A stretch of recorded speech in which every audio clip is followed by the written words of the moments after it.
Hermanos y amigos, qué bueno poderlos saludar de nuevo y esperando que Dios les siga bendiciendo.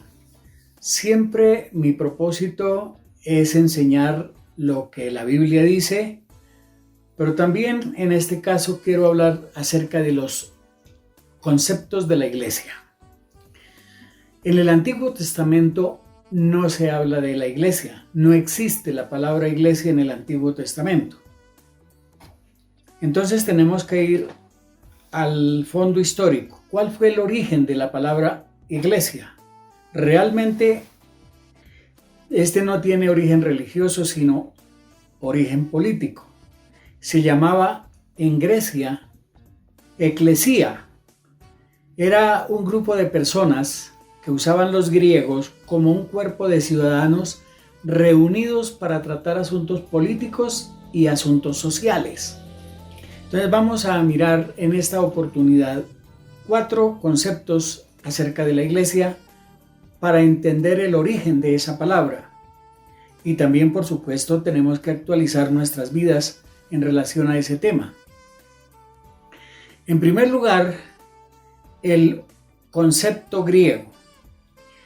En Grecia denotaba una asamblea o reunión de ciudadanos congregados en razón de una convocatoria pública para decidir algún asunto, ya fuera de aspecto político o de aspecto social.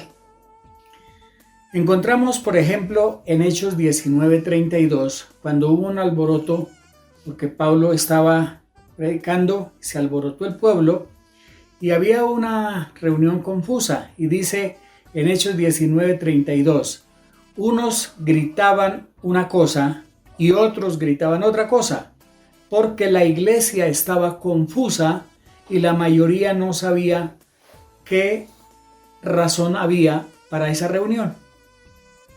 Noten que no estaban hablando de aspectos religiosos, sino de un alboroto que se presentó y convocaron a la eclesía, que es la palabra original, para tratar el asunto. Ese concepto era normal en Grecia. El segundo concepto es el concepto romano. La palabra eclesía en el concepto romano se utilizaba en una reunión de personas que eran entrenadas con un propósito especial. El Imperio Romano conquistaba naciones y entonces convocaban una reunión para capacitar a personas que fueran al nuevo país conquistado para enseñar los conceptos del gobierno imperial. Y había 4 conceptos, 4 cosas que enseñar. Número 1, ellos enseñaban el idioma de Roma, que era originalmente latín. En segundo lugar, enseñaban la cultura de Roma en las naciones que ellos conquistaban. En tercer lugar, ellos enseñaban las leyes que tenía el imperio y normas de gobierno para que los pueblos conquistados empezaran a tener conocimiento del gobierno imperial. Y en cuarto lugar, enseñaban las normas y las responsabilidades que tenían las naciones con el imperio. Por eso en el tiempo de Jesús encontramos términos como, por ejemplo, los cobradores de impuestos. Esas personas eran convocadas y entrenadas para recibir impuestos de la ciudadanía y enviárselos a Roma, y se llamaban cobradores de impuestos. En la Biblia tenemos el caso de Zaqueo, que era cobrador de impuestos y jefe de ellos, y también Leví cobraba impuestos para Roma. Esas eran normas establecidas del Imperio Romano, y para eso entrenaban la gente con esos 4 objetivos.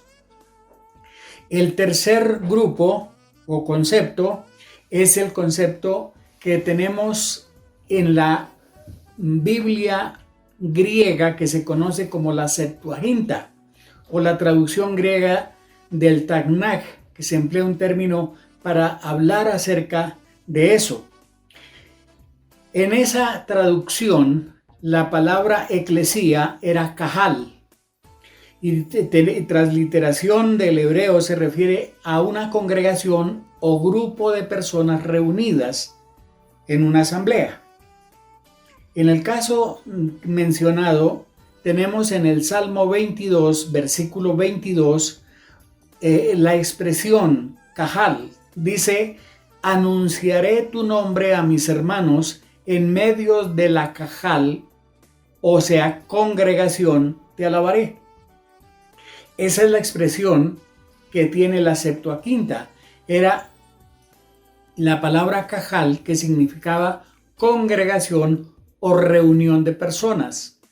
Y el cuarto concepto es un concepto indeterminado, que ciertamente no sabemos el origen. Yo por lo menos no lo conozco, pero significaba salir fuera. Y ese concepto indicaba como apartarse de la comunidad para realizar ciertas cosas, y lo aplicaron a la iglesia como un término en el Nuevo Testamento para salir fuera. Cuando nosotros miramos esos cuatro conceptos, nos preguntamos, ¿tiene algo que ver esto con las construcciones, con las capillas, con las catedrales, con los santuarios? En absoluto no. Entonces la palabra iglesia no tiene que ver nada con el edificio, con un santuario, con una catedral. Nada de eso. Originalmente era de carácter político y no religioso. Cuando el Imperio Romano, o por lo menos los primeros 3 siglos de la iglesia cristiana, no se reunían en templos, no había templo, se reunían en casas, en lugares públicos o en la calle, y predicaban el evangelio por las casas. Pero cuando el Imperio Romano, en la época de Constantino, hizo reconocimiento de la iglesia cristiana como parte del Estado romano, se unió el Estado y la iglesia.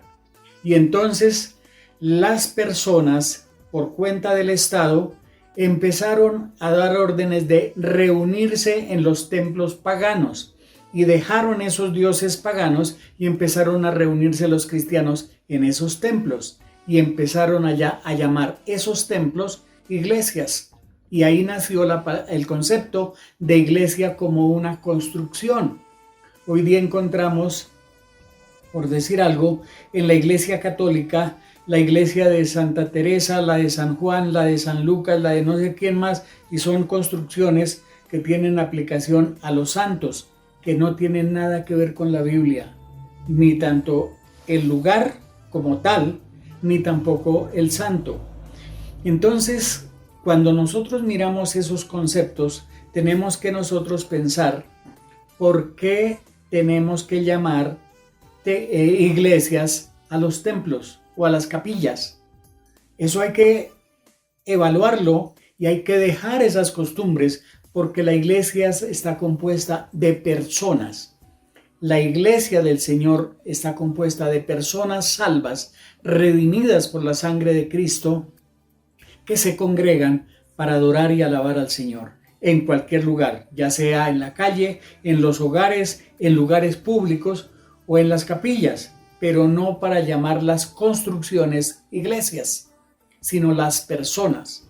Así que como el tiempo se nos va, no puedo entrar en más detalles, pero si tenemos conocimiento de estos conceptos y tenemos claridad de ello, dejaremos de llamar iglesia a la capilla y seguiremos llamando iglesia a las personas que se congregan. Que Dios nos ayude a entenderlo y aplicarlo para cambiar esos conceptos tradicionales que no son bíblicos. Hermanos y amigos, seguiremos hablando de la iglesia porque son temas muy interesantes que comparto para crecimiento espiritual y conocimiento de la verdad. Bendición para todos y nos encontramos en el próximo programa.